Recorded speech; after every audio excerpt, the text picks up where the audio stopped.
A lot of this isn't going to make sense to you, and I'm sorry about that. I'm just going to start at the beginning, with the house.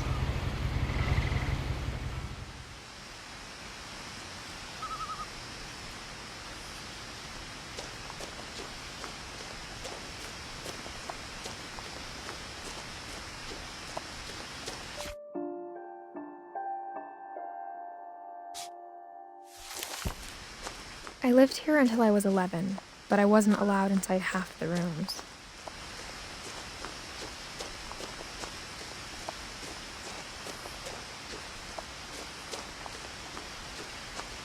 I hadn't been back since my brother Lewis's funeral.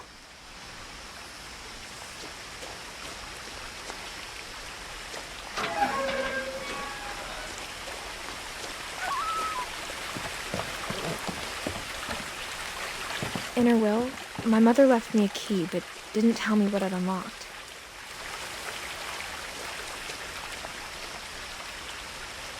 Maybe she thought I'd know, or she thought that the mystery would be enough to bring me back.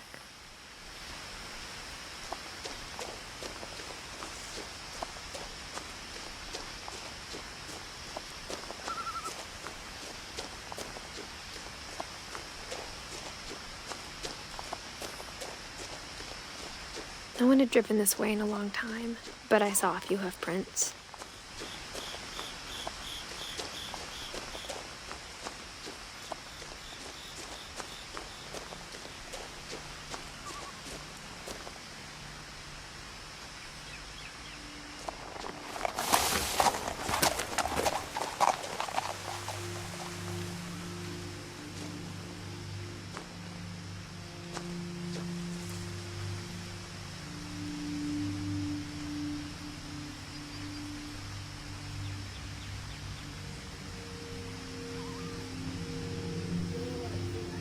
Get you more volume. I think it will help with talking to you. Then we'll move about actual speaking in it, just not getting quick.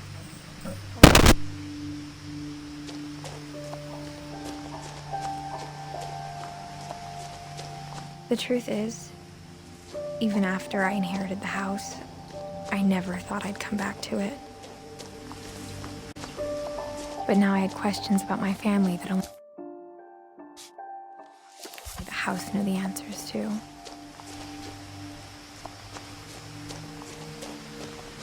The house was exactly like I remembered it, the way I'd been dreaming about it.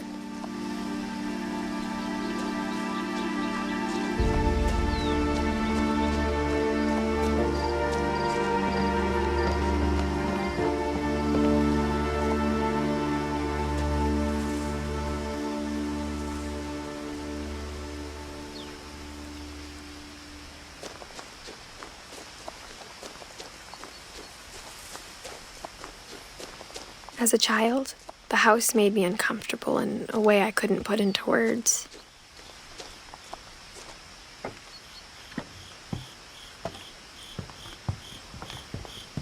Now, as a 17-year-old, I knew exactly what those words were. I was afraid of the house.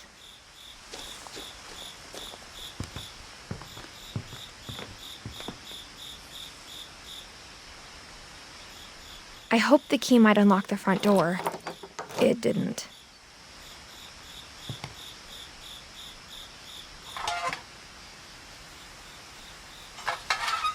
Looking in, I felt like the house itself had been waiting for me.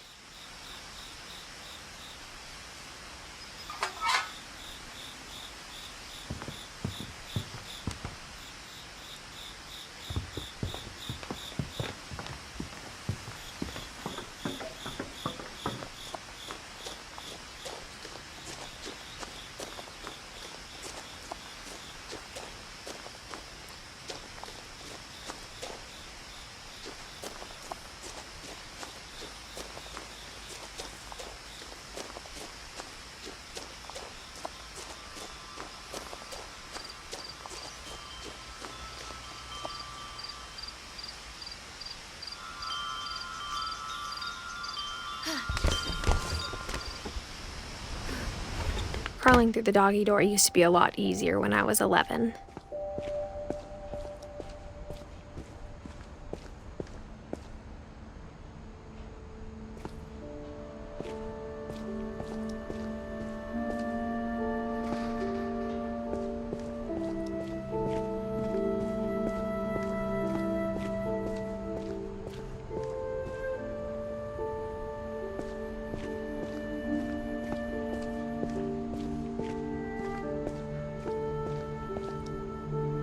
power had been turned off the night we left.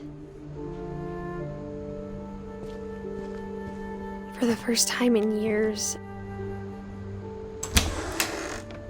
I felt like I was home.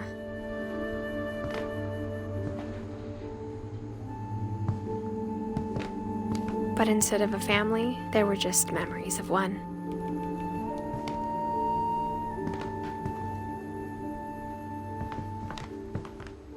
Like how only one restaurant would deliver to our house, so we had Chinese a lot.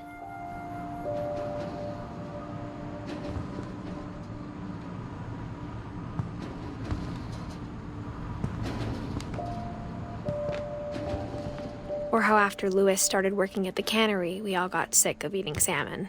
Except our cat, Molly.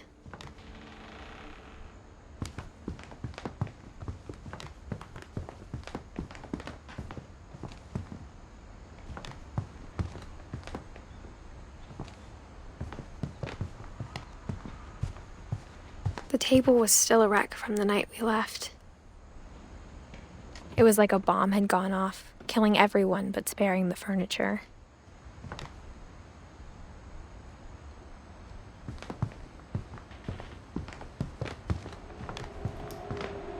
My mom was the only one of us who could imagine Great-Grandma Edie living in a nursing home.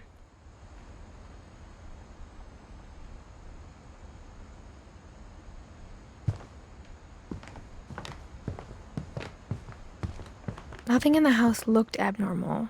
There was just too much of it, like a smile with too many teeth.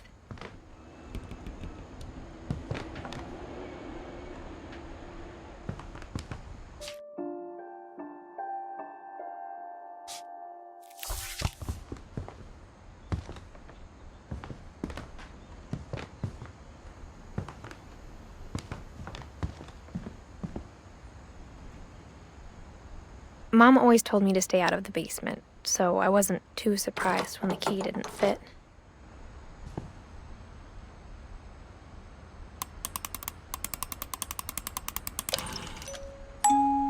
Great-Grandpa Sven built a music box for Barbara, along with the rest of the house.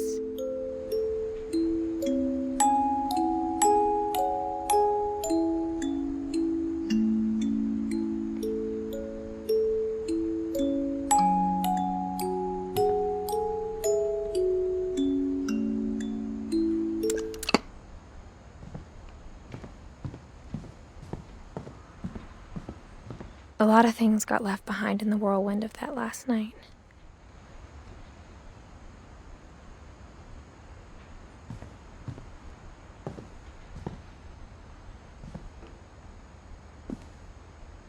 After Milton disappeared, Mom sealed up all the bedrooms. Then Edie retaliated and drilled peepholes.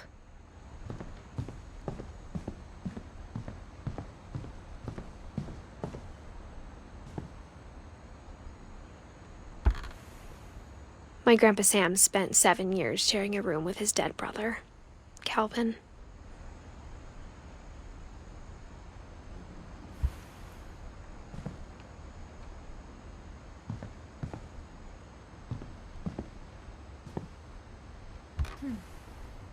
The last time I was in Edith Sr.'s room, I was 10 and she was painting my portrait.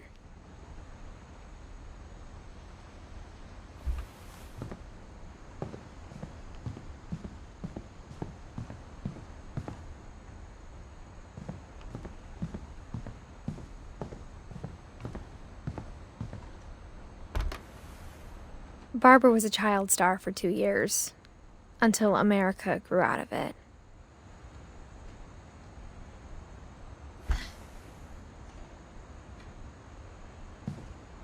Whenever people ask me about my family, the first thing they always want to know about is Barbara.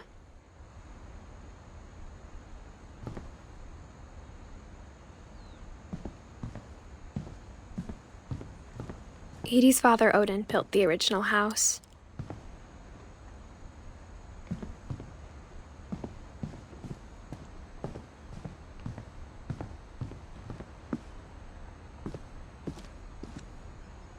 Mom must have locked the third floor stairs on the night we left.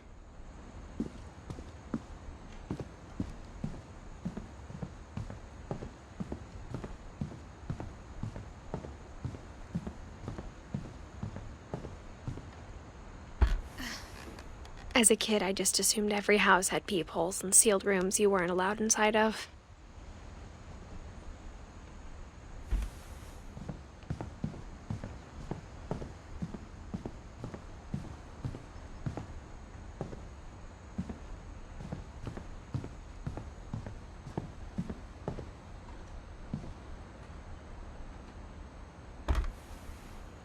Molly always seemed like a girl I could imagine being friends with, if she hadn't died in 1947.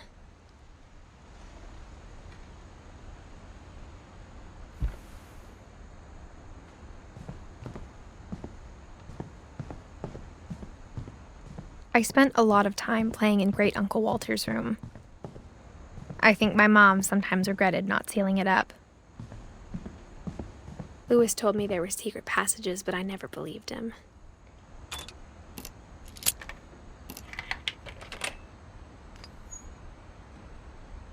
Turns out, my mom was really good at keeping secrets.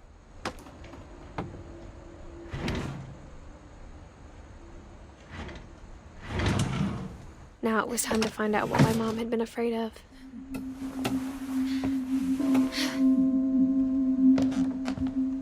Reading this, maybe it sounds like I had a plan, but I had no idea what was behind that door.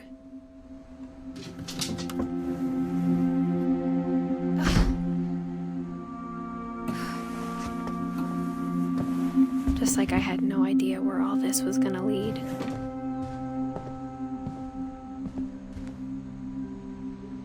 I got the sense Edie had spent a lot of time here, before my mom sealed the doors.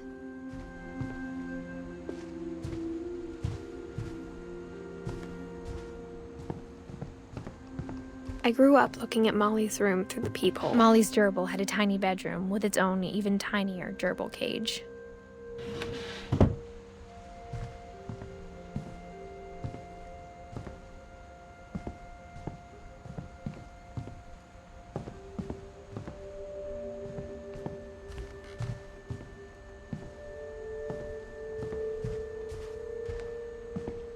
Being inside for the first time, I felt like I'd stepped behind a painting.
December 13th, 1947. Dear Diary, I'll be gone soon, but I wanted to tell somebody about what's gonna happen. It started when Mom sent me to bed without dinner. I woke up and I was starving, so I looked around for something to eat. The gerbil food was dry, but I didn't mind it.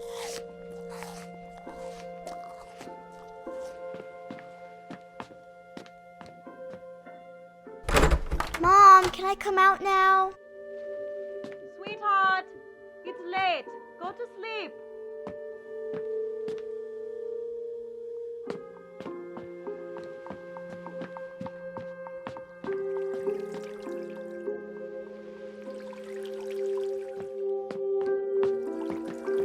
I thought about eating Christopher, but I held back.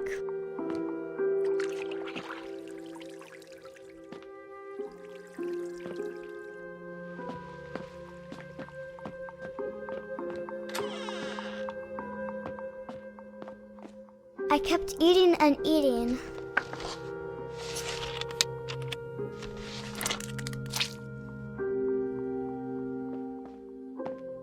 I ate a lot of things that night.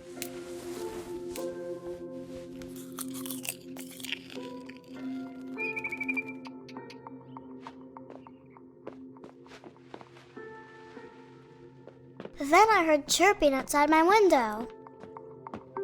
It was a barn swallow going back to her nest. I reached out for her.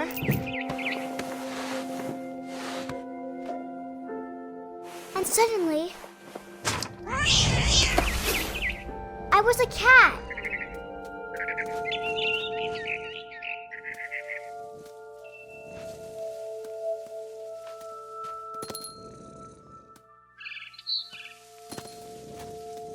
I tried to be quiet, but the bird was really scared.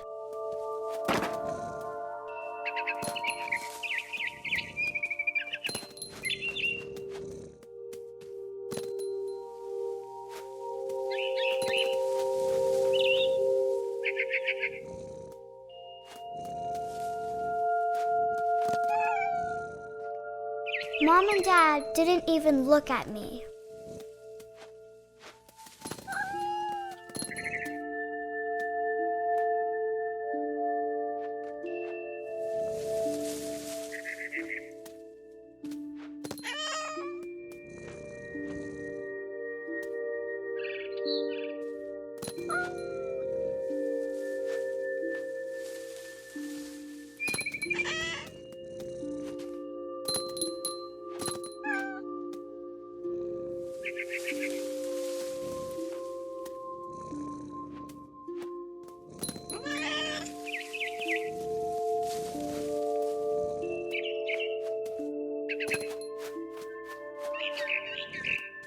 I jumped and I almost got her.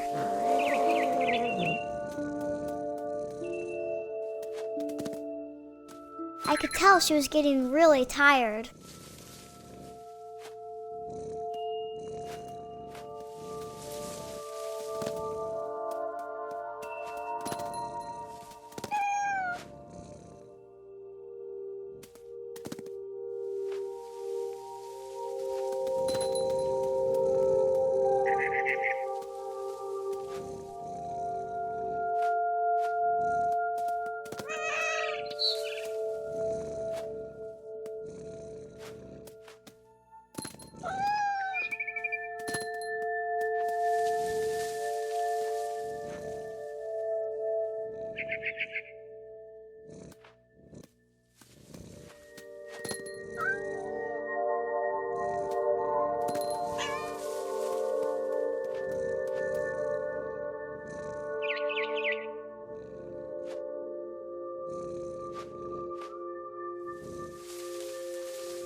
Now I was up in the big tree. I promised Dad I wouldn't climb it anymore. All I cared about was eating that mama bird. I gobbled her up. And suddenly, I was an owl. First, all I heard was the wind. Then I heard little teeth nibbling in the grass.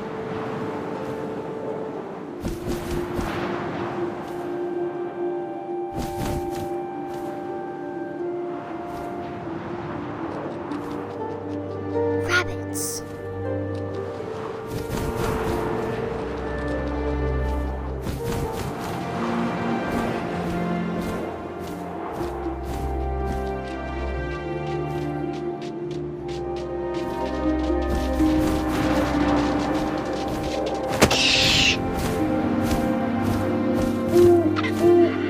imagined his face looking up and seeing mine through my talons. I swallowed him up, and I didn't chew one bit. Then I flew off to find something bigger.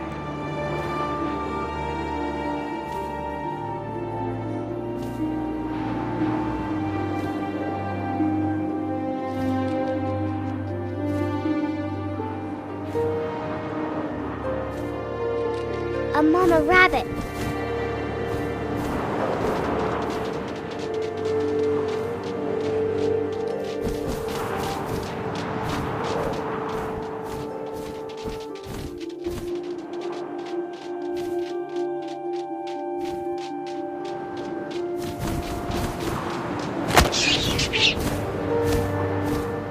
She was almost too big to carry. I started choking, but I couldn't stop eating.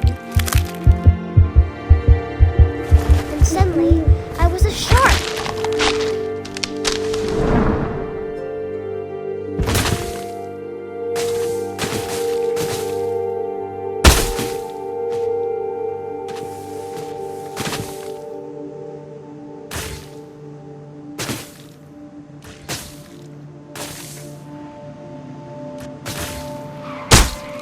I rolled off a cliff and into the ocean.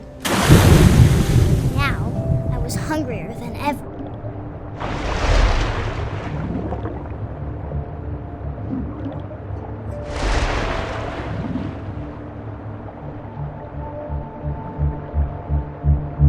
I wanted fat, juicy seals. I tore off her flipper, and it tasted really good.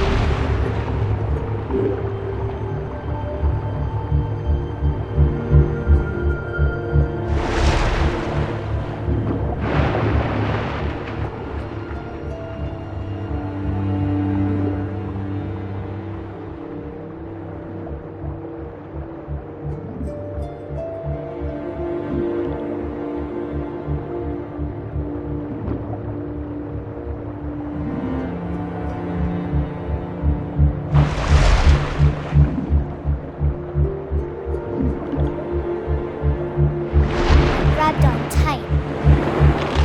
When I was so hungry, I jumped out of the water.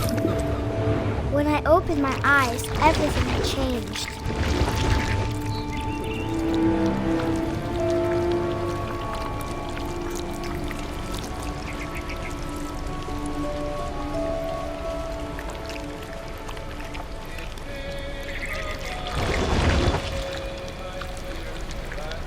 Now I was a monster and I smelled people everywhere.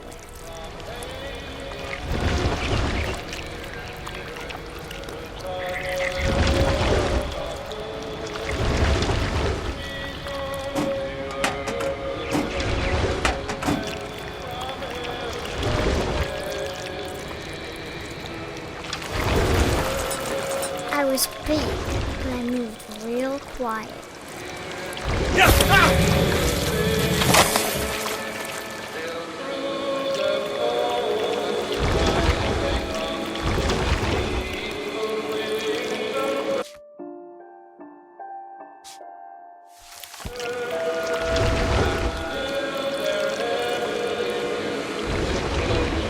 I wanted to stop, but also I didn't.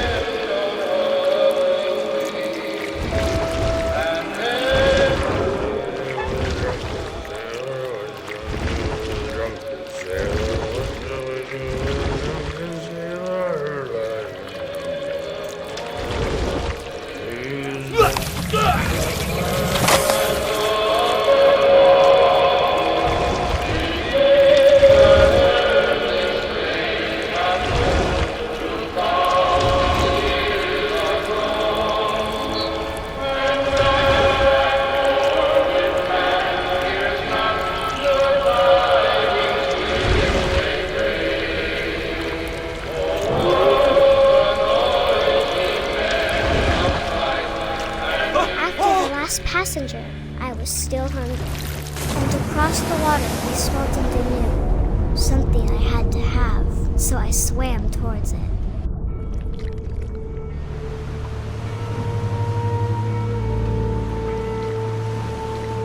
I slithered onto the sand, and the good smell went into an old pipe.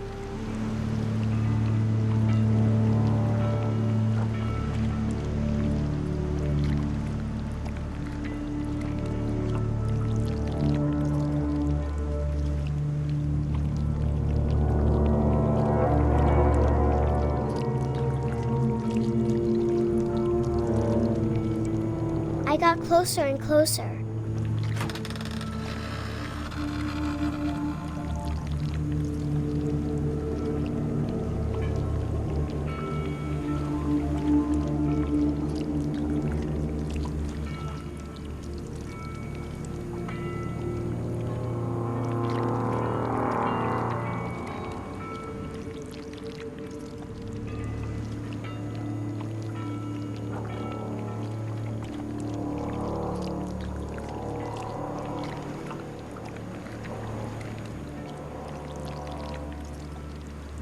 All of my stomach started growling.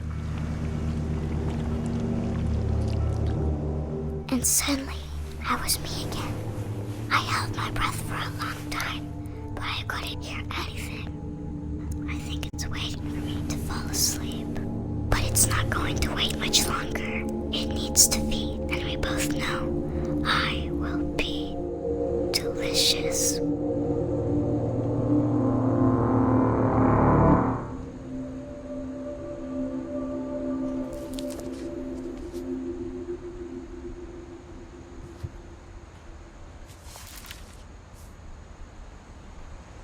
I'm not sure if I believed all of that, but I'm sure Edie would have.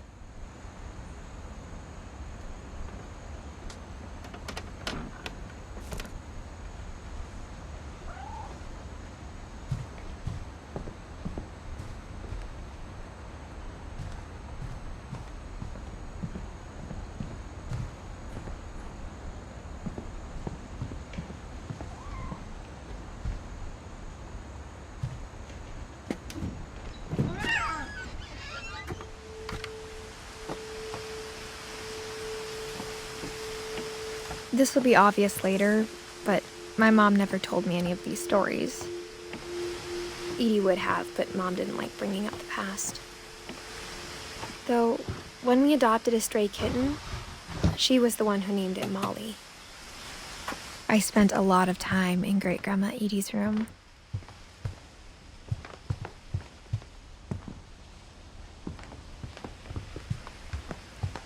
When Edie told people Sven was killed by a dragon, she could also have said he was building a dragon-shaped slide that collapsed. She could have, but she didn't. One summer, they evacuated the island, but Edie refused to go. For a few weeks, she was a celebrity. I hadn't thought of myself as Edith Jr. for a long time. Edie gave a big interview about a mole man living under the Finch house. My mom was furious.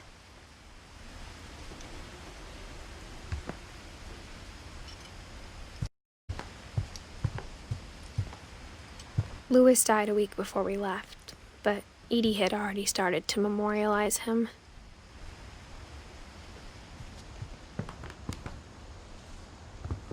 Her room was like a museum. For 500 years, the Finches have been famous throughout Norway for their fortune and misfortune. Odin Finch buries the latest victims of the family curse, his wife Ingeborg and their newborn son, Johan. On January 7th, 1937, he set sail with his family and his house, hoping to leave the curse behind. But 40-foot waves off the coast of Washington send the house and Odin to the bottom of the sea. Odin's daughter Edie, with husband Sven and baby Molly, step ashore on their new home, Orcas Island. Odin Finch is the first to be buried in the new family cemetery. His daughter Edie is already dreaming of a new Finch house.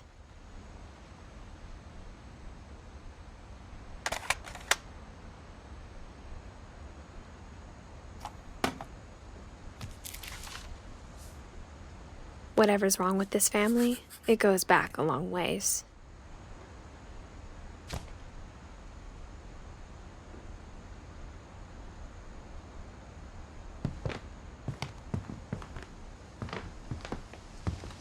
Edie knit me a new pair of gloves every year, just in time to replace the old ones.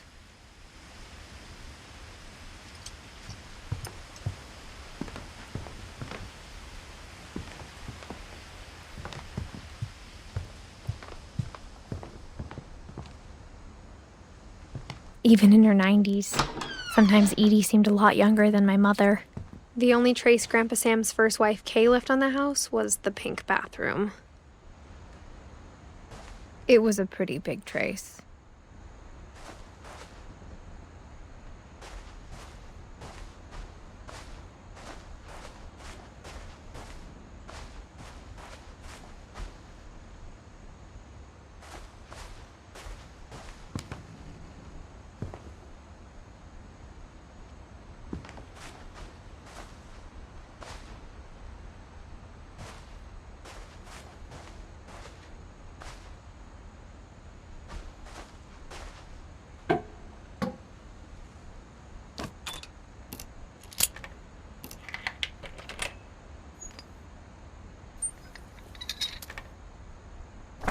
There's a secret in this bathroom. It's in the last place you would look. It isn't in the cupboard. It's hidden in this book.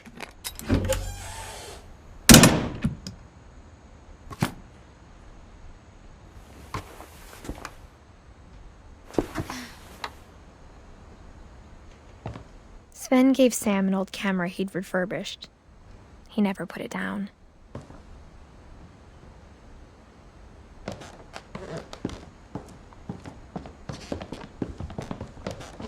From the paintings on the wall, it was clear my brother Milton had been here before me.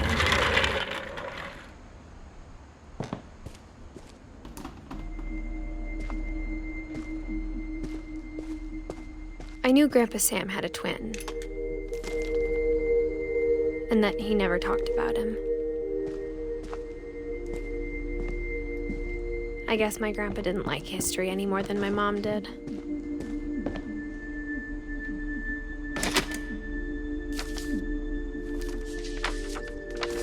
How I Want to Remember My Brother by Sam Finch. The thing I remember is that when he made up his mind, that was it.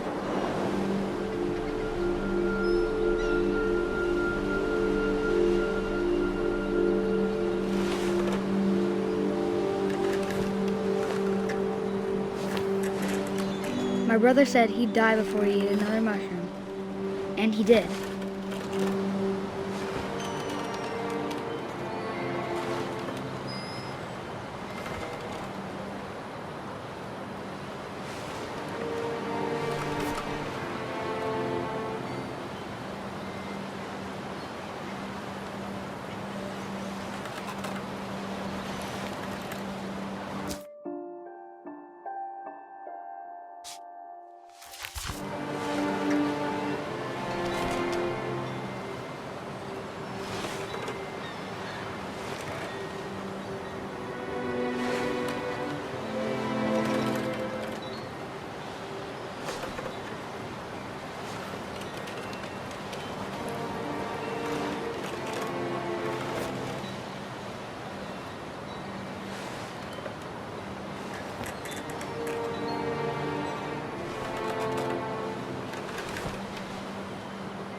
At Barbara's funeral, we swore we'd never be afraid again.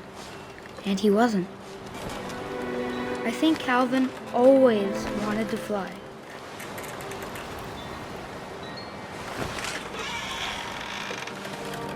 Sam! Calvin! Dinner's ready! Coming! But that day, he finally made up his mind to do it. I told him going around was impossible. Maybe if I hadn't said that,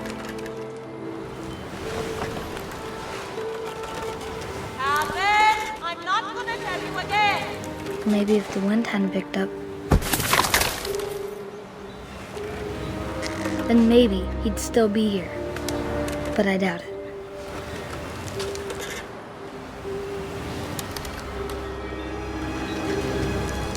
I think he'd already made up his mind.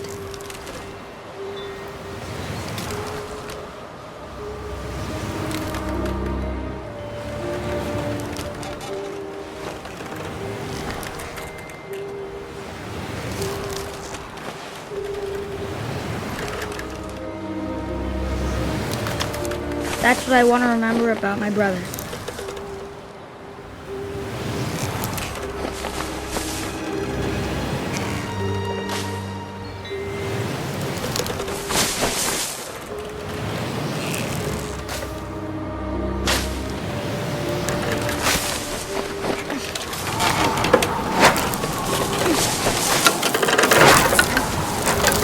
The day he made up his mind to fly.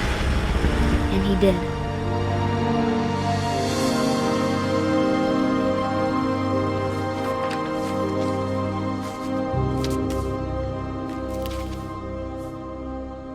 Calvin's story felt strangely familiar.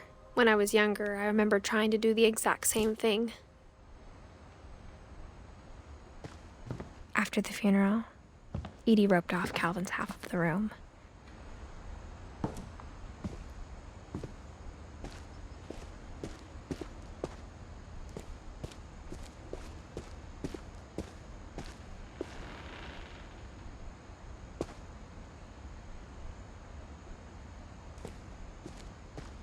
Mom said Grandpa Sam enlisted at 18 and never set foot in the room again.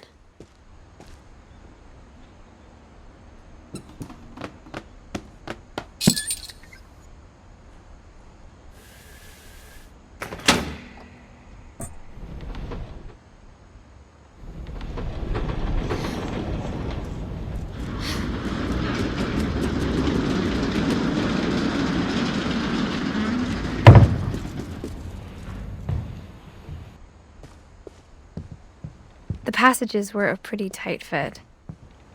They'd obviously been built for smaller hands and bellies.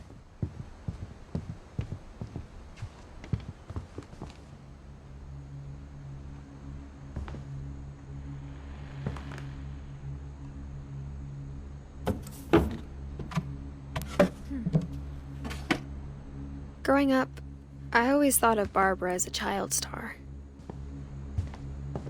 I never thought about how hard it must have been for her afterwards.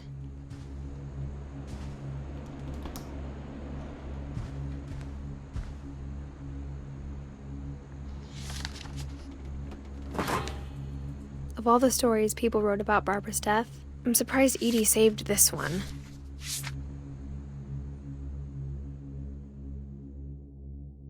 Old Jack here with another ghastly tale inspired by America's most unfortunate family. I'm calling it The Surprise Ending of Barbara Finch. As a child star, Barbara was famous for her scream. Now at 16, she was all washed up. A has-been. But in a lucky break, she'd been asked to perform her signature scream at a local convention for monster movie fans. It was just the boost her career needed. Unfortunately, her scream hadn't aged well. Getting better. I think you just need the right motivation. Her biggest fan and current boyfriend, Rick, was about to demonstrate when... Now that was a great scream. It was Barbara's father, Sven. He'd slipped into a table saw and had to be rushed to the emergency room. So Barbara got stuck babysitting her youngest brother, Walter. Her convention comeback was cancelled. Okay, I'm hearing frustration, but I'm not hearing terror. What if I tried... A gang of hoodlums in Halloween masks have been terrorizing Orcas Island tonight. Police are urging residents to... That came from the basement. You're right! Also, I loved your delivery on that. Why is your basement door locked? Because my dad likes making puzzles and secret passages. There's a key hidden in the music box. The secret is to keep winding and winding until finally the key pops out. Thanks, babe. I'll be back in a sec. 20 minutes later, Rick hadn't returned. So Barbara went to look for him, right on cue. She reached for the music box.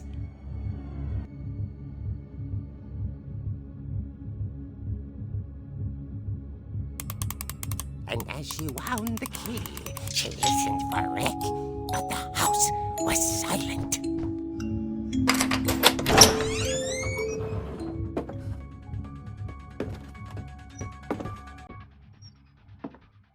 She found Rick's crutch and imagined the worst.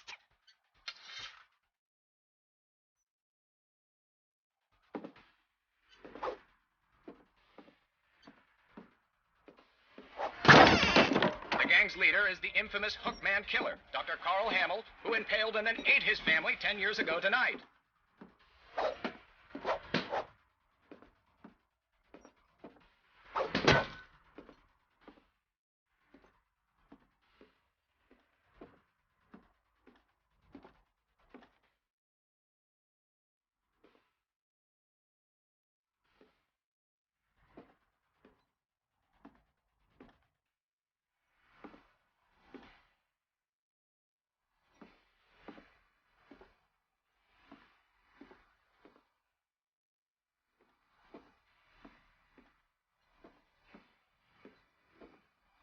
The old fridge rattled and grew still.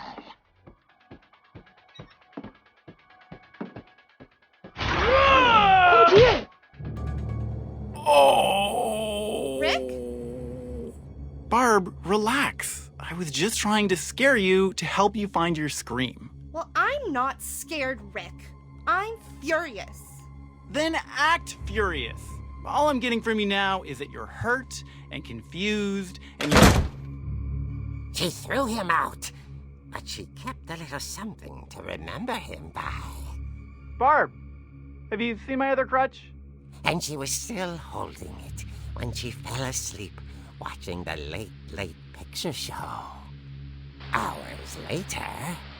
Barbara! Walter, what's going on up there? Ah!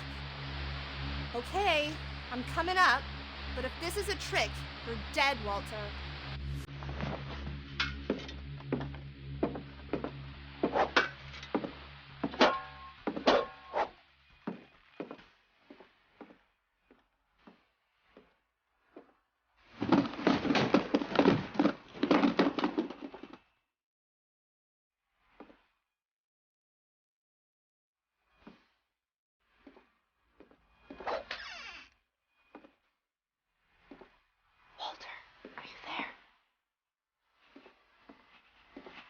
Walter had vanished, but his bedside radio was still on. Orcas Island police describe the man as 6 feet tall, with a steel hook for a hand. Residents are urged to lock all doors and windows and notify the police of any suspicious activity. Barbara turned, saw the hook man, and was speechless. He was quite smashing. And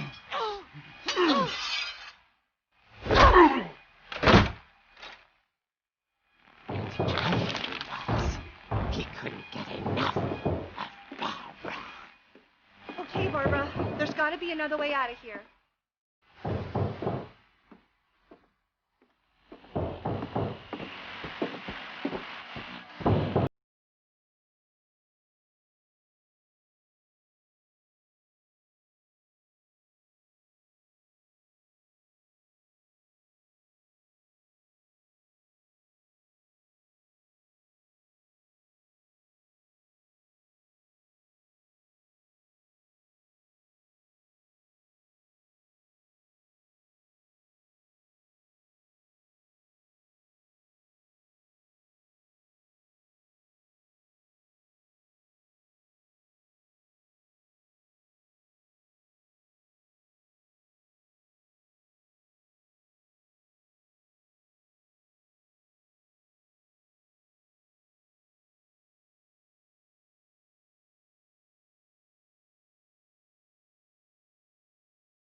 Door. She heard whispering. It was coming from inside the house.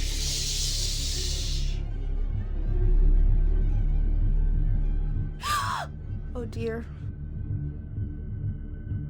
The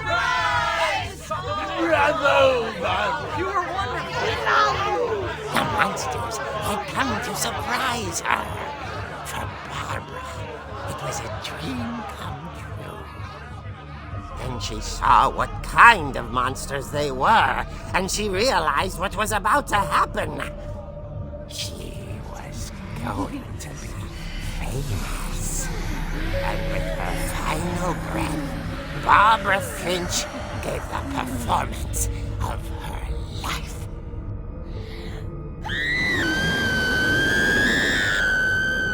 I wasn't there myself, but I hear Barbara was magnificent. Poor girl. She had a taste for stardom. But unfortunately, so did her fans. Of course, the police blamed it all on poor Rick, who disappeared the same night. And little Walter? Hiding under his bed the whole time. He took it all pretty hard, but that's another story. As for Barbara, tucked inside the music box is all they ever found of her. Her ear. Now that's what I call a real eerie tale.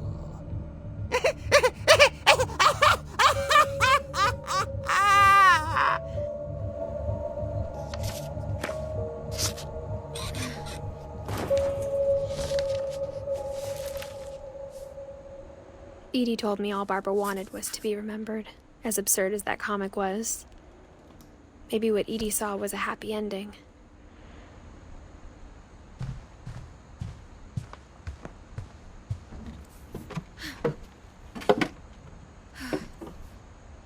I guess now I know why Mom didn't like me playing with the music box.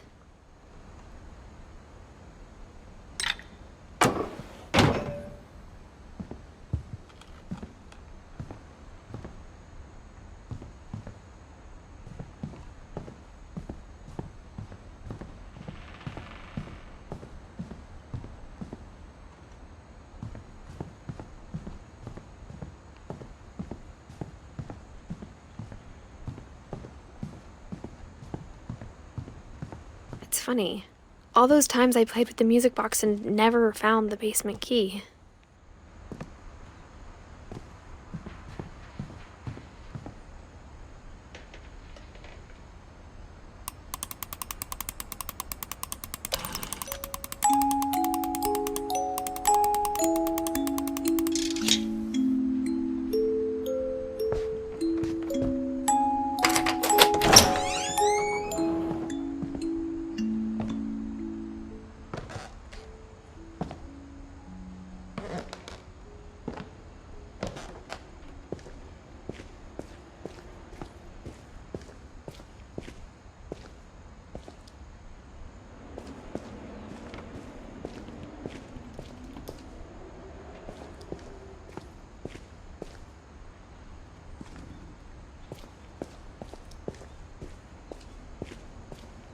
Mom said the basement was off limits, unless I wanted another tetanus shot.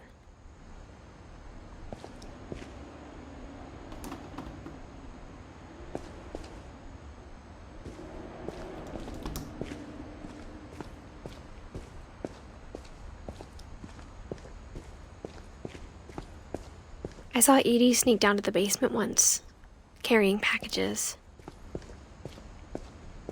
I thought maybe she was hiding presents.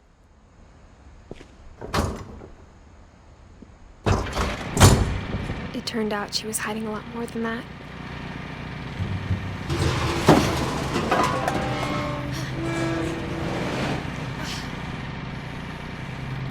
I remember asking Mom once about where Walter had gone. She said after Barbara died, he got as far away as he could. If there's a pattern in all these stories, I think it's that none of us has gotten very far.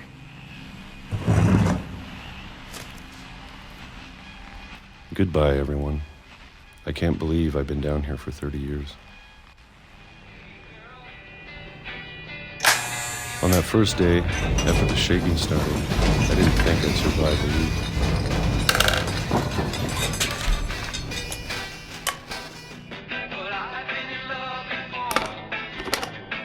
But after a few days, I settled into a routine. That's what kept me sane.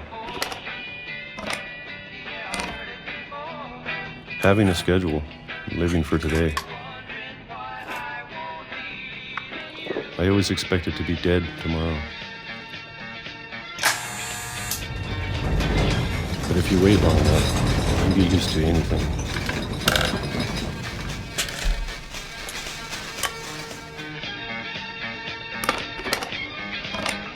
Even a monster on the other side of the door starts to feel normal.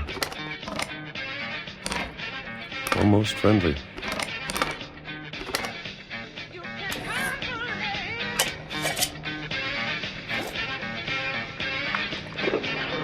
And then one day, everything just stopped. Whatever that thing was, it was gone. Maybe it got tired of waiting. Or maybe I just got tired of being afraid.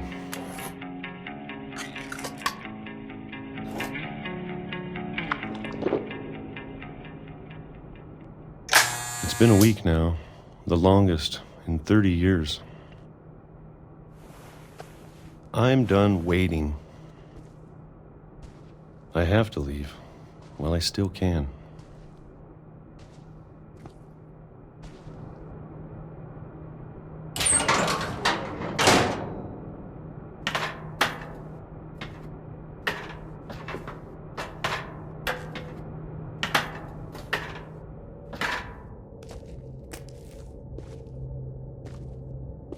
I know it's out there, somewhere. Whatever killed Barbara and Molly and Calvin. Maybe this is all a mistake. But I need to stop living the same day. Even if it kills me.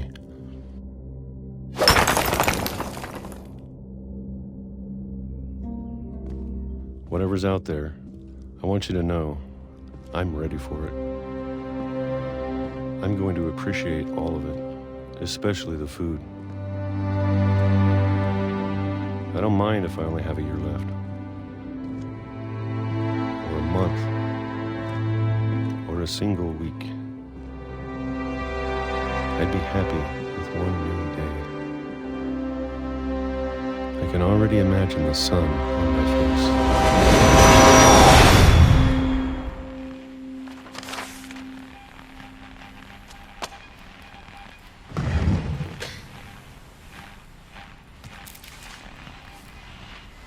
Walter died when I was 6. I can't believe my mom never told me he was down here. I'm sure my mom was trying to protect me.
Maybe she was afraid I'd end up like Walter.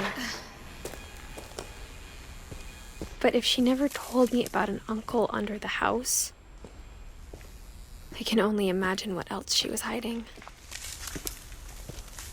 I don't want to make the same mistakes she made. Trying to bury something that's still alive. Now that there's only one of us left, or maybe two,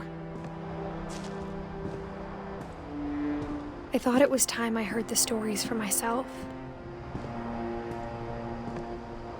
and found out what happened to everyone else. But now I'm worried the stories themselves might be the problem. Maybe we believed so much in a family curse, we made it real.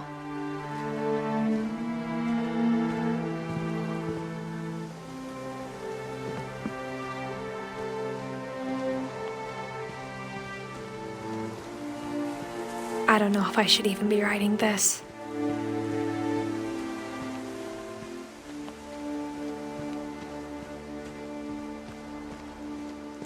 Maybe it'd be better if all this just died with me.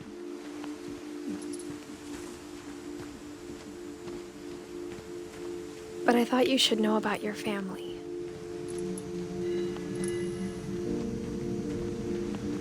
And the history you're a part of.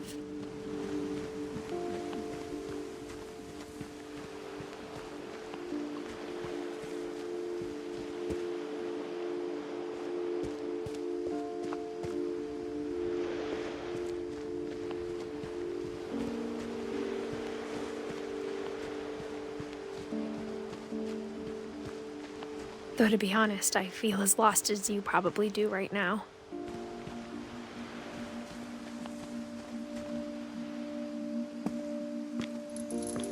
I think the people in these stories believed them, for what that's worth.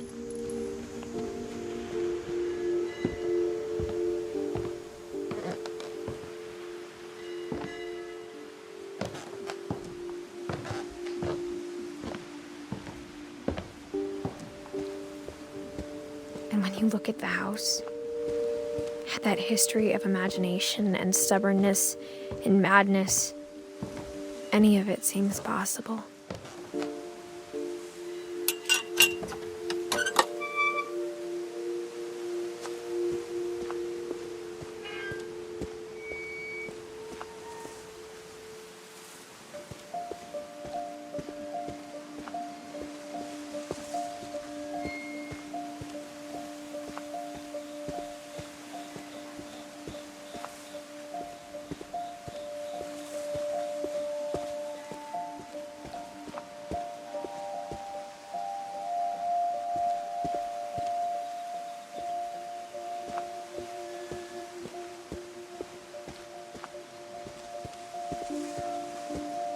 I think we've been surrounded by death for so long, we've just gotten used to it. What kind of family finishes building a cemetery before starting the house?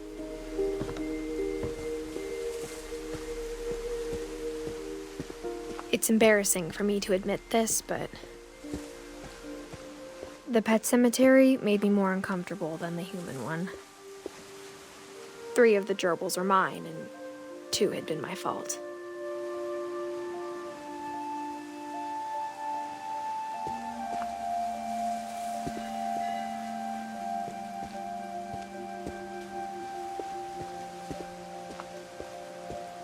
Sven built the house, but it was Edie who designed the cemetery.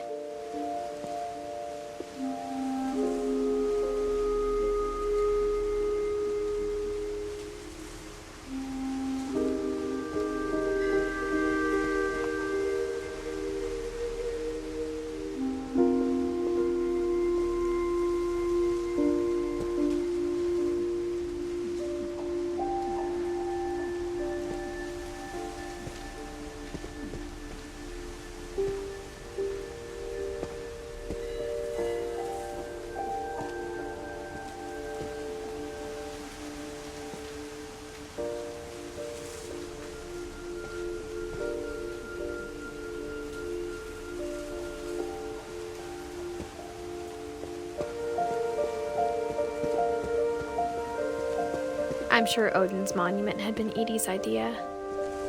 My mom was always trying to move on, but for Edie, the past never went away.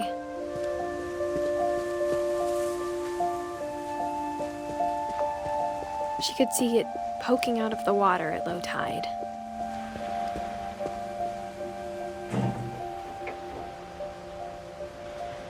Edie said she dreamed about the old house every night.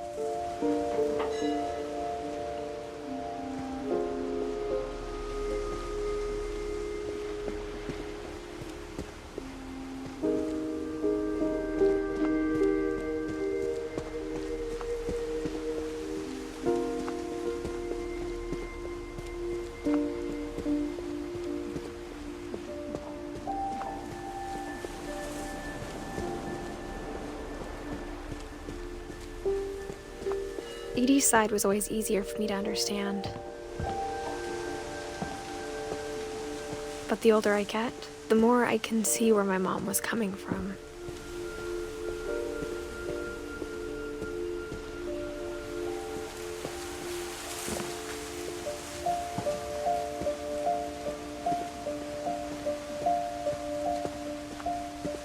There's so many things I wish I could ask my mom now. Part of me thinks this is what she wanted all along. For me to come back someday and find everything out for myself.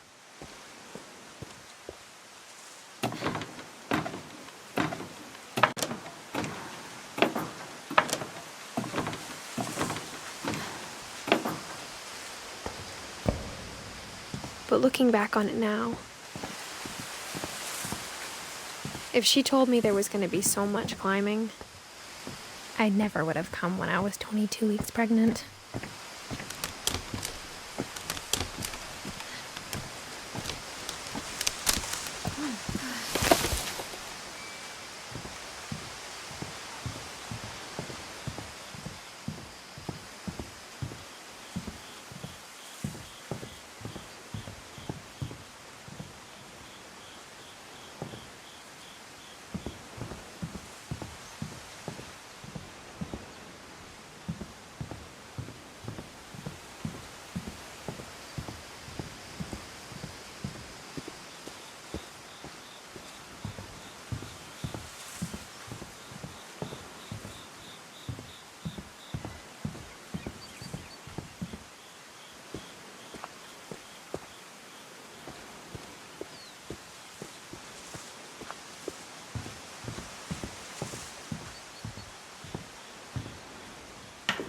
I never met Grandpa Sam, but I think he and my mom had a lot in common.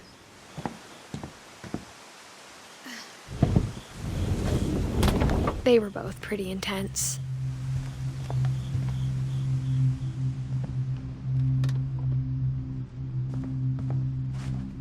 Instead of hiding from death, Sam seemed to go out of his way to meet it.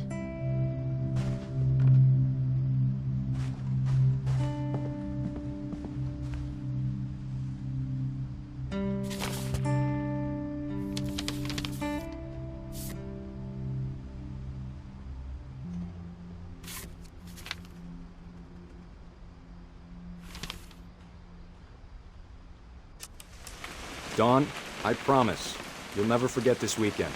Yes, sir. These memories are gonna last a lifetime. Am I gonna have to shoot anything? It's a hunting trip, Dawn. Shooting is strongly encouraged.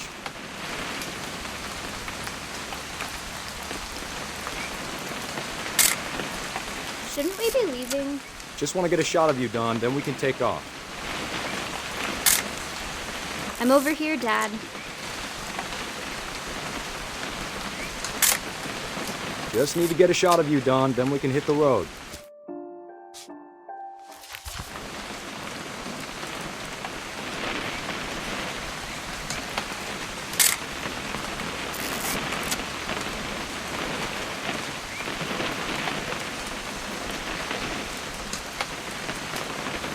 What? Perfect. It's gonna rain the whole weekend, isn't it?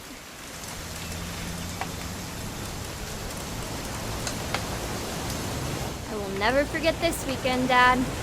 That's the spirit. Okay, got it. I'm gonna take some pictures, okay? Just be careful. That camera's older than you are.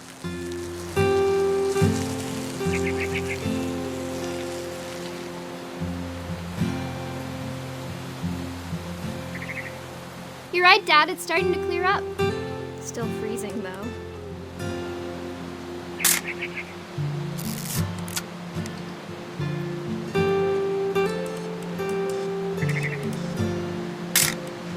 Aw.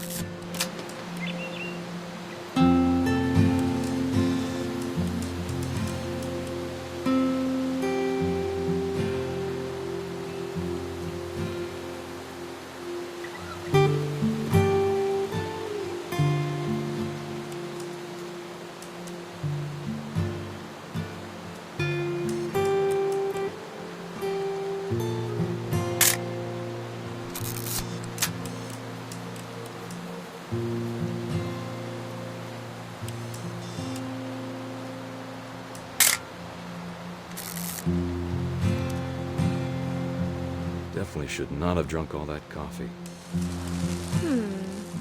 Hold. Hey! That's a keeper. I'm just saying, I'm not always gonna be here, Don. You'll need to remember this stuff, if you want to survive. I'll be fine, Dad. You know who else thought he was gonna be fine? Some guy who died. Don, I'm being serious. I know, Dad. You're always serious. Doesn't being out here make you want to chill out? Dad! Good eyes, Don.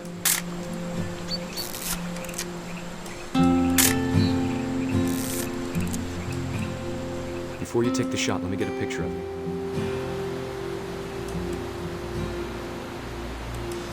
Dad,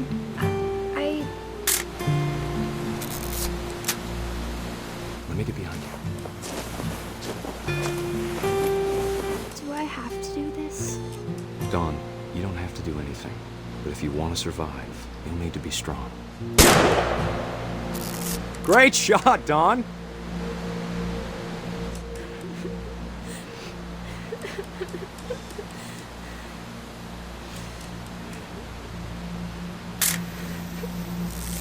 I'm proud of you, Don. Always remember that, okay?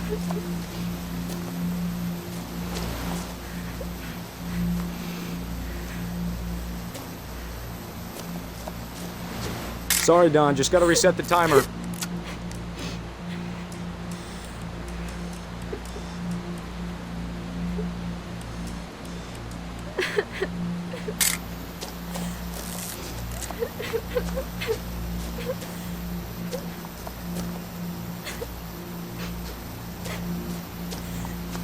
Dad, it's twitching. I think That's it's totally normal, Don. Just focus on the camera. Try not to think about... Dad!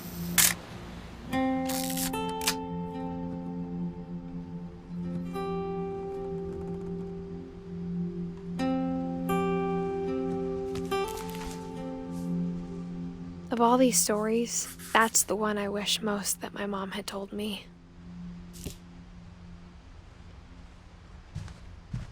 Sam spent his life shooting photos, but Mom said he got nervous being in front of the camera. I guess we're all afraid of something.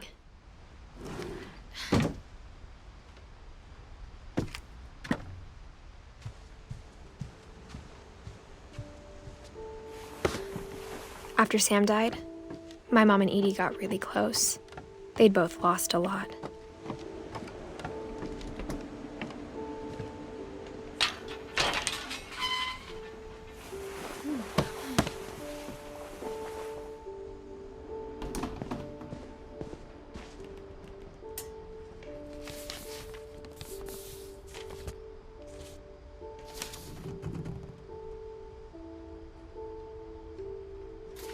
Dear Kay, do you remember the way Gregory used to laugh when he thought he was alone? Like something funny was happening, but only he could see it.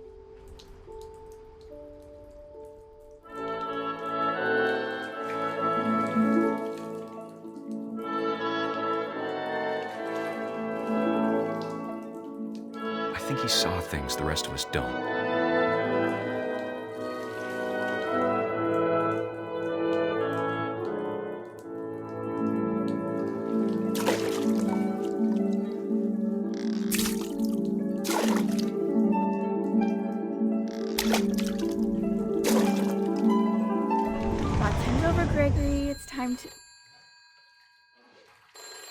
Hold on, sweetie. Hello? Sam, I told you I don't want to talk right now. I wonder what he saw.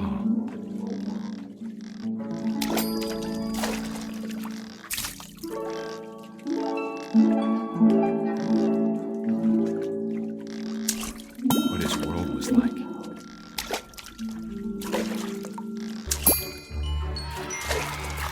He reminded me so much of Calvin. Lost in his imagination.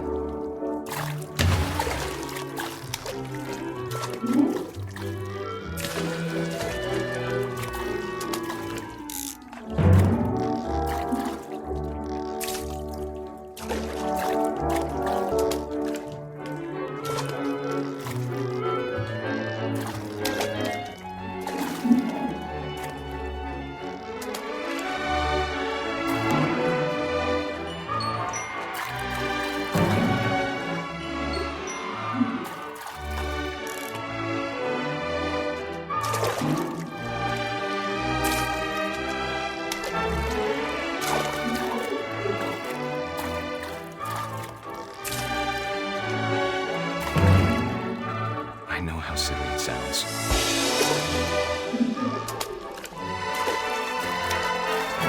But I worried about a baby being too happy. But I could feel him slipping away. Sorry about that, Gregory. I know you did everything you could. Maybe if I hadn't called that night. Damn it. I wish he could have told us about the world he saw.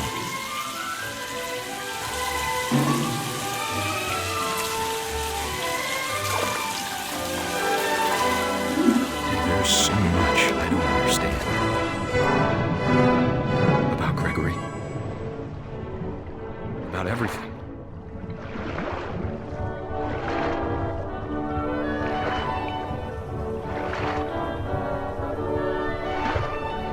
But I know what happened wasn't your fault.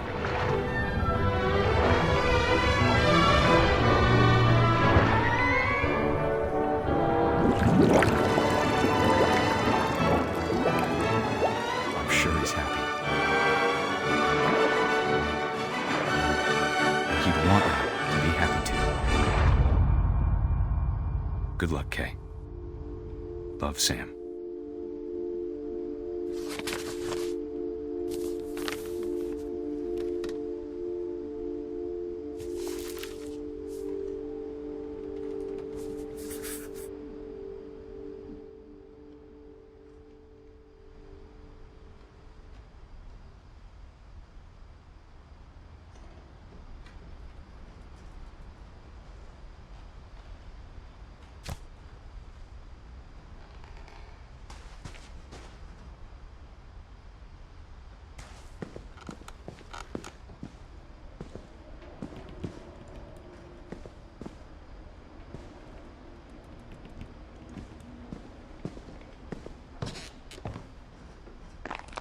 My mom moved up to the loft after her brothers died. At the time, it was as far away as she could get.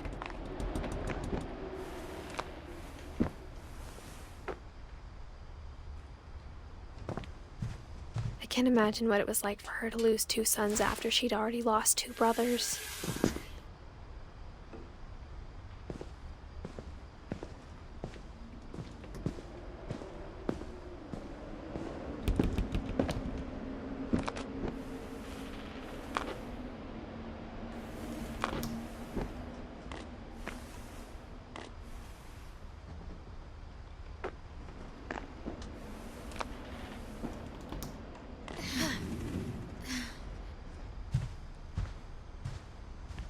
She spent a summer building houses in Calcutta, where she met my dad, Sanjay.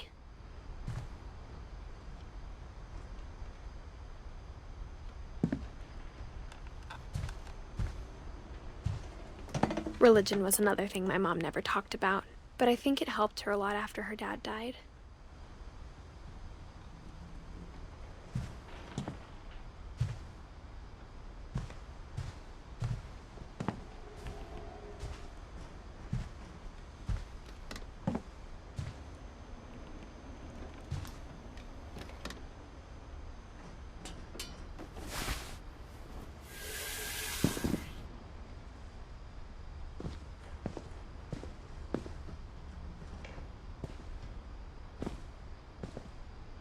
I can't imagine my mom ever writing poetry, and yet... A poem for Gus, who always said the wedding was a bad idea. Our father never hit us kids, at least not very hard, before the day my brother said with teenage disregard that he'd be dead before he'd see a wedding in our yard.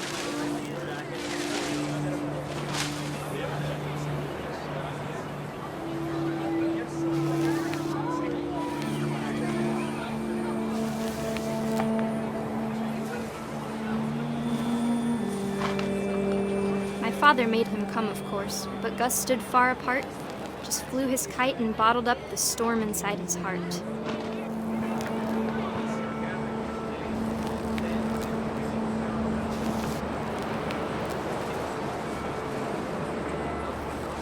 I tried to talk him out of it, but though he'd never met her, "We don't need a stepmom," were the words that I now pronounce you husband and wife. You may kiss the bride.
When the time for photos came, Dad ordered him to come here.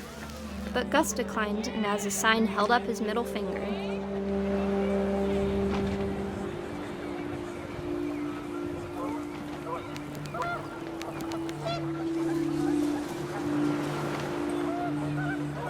The wind picked up, and panicked geese appeared and quickly went. But all the humans did that day was go inside the tent.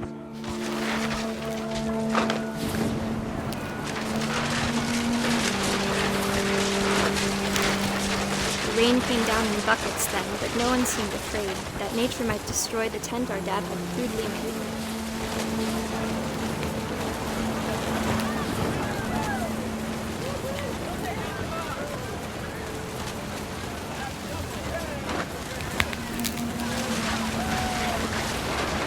The thunder sounded much too close and full of angry power, but all my father said to this was, "Make the music louder."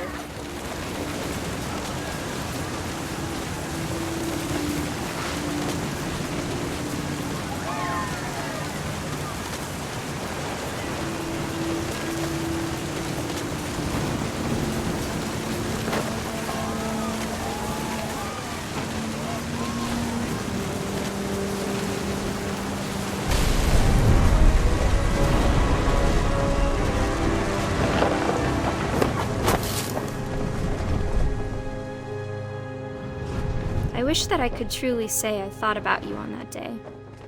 Out there on the beach alone, just you, the wind, the sea, and foam. But I didn't. until we found you.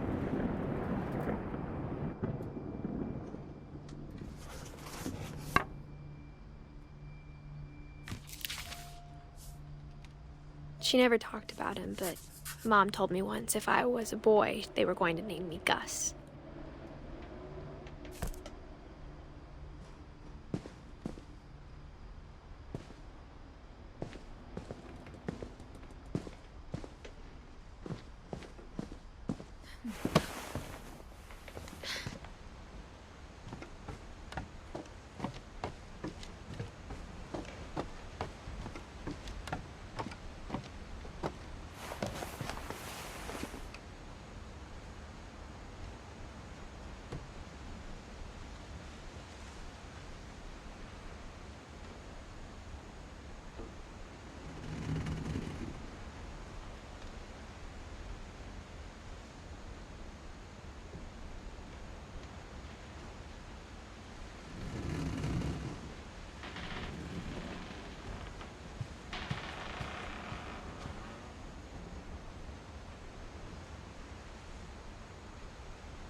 My mom moved to India a week after graduation and got a job teaching English.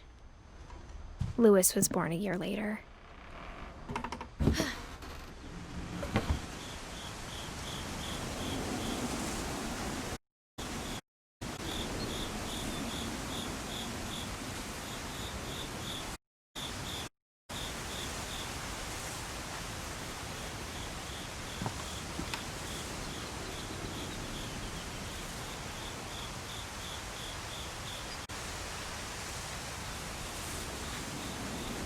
When my dad died, I don't think Mom knew where else to go. I'm sure Edie was happy to have her back.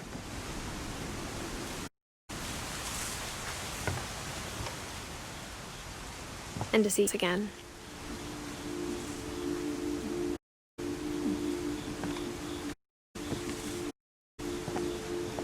The house had to get a little bigger, but I was used to that.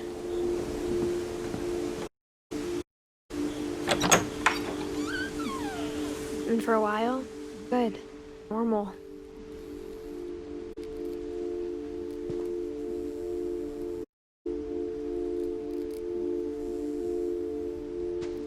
But it didn't last.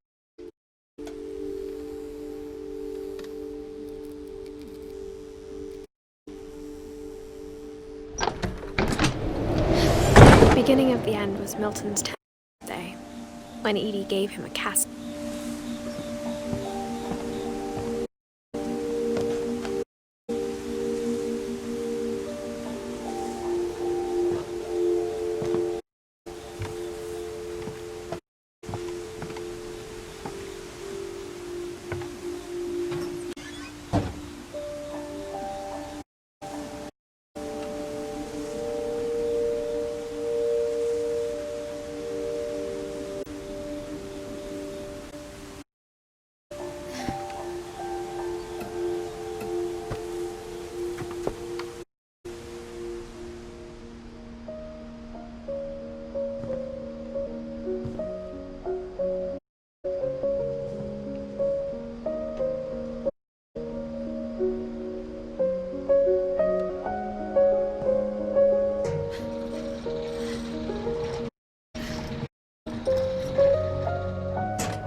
Milton, the magic paintbrush.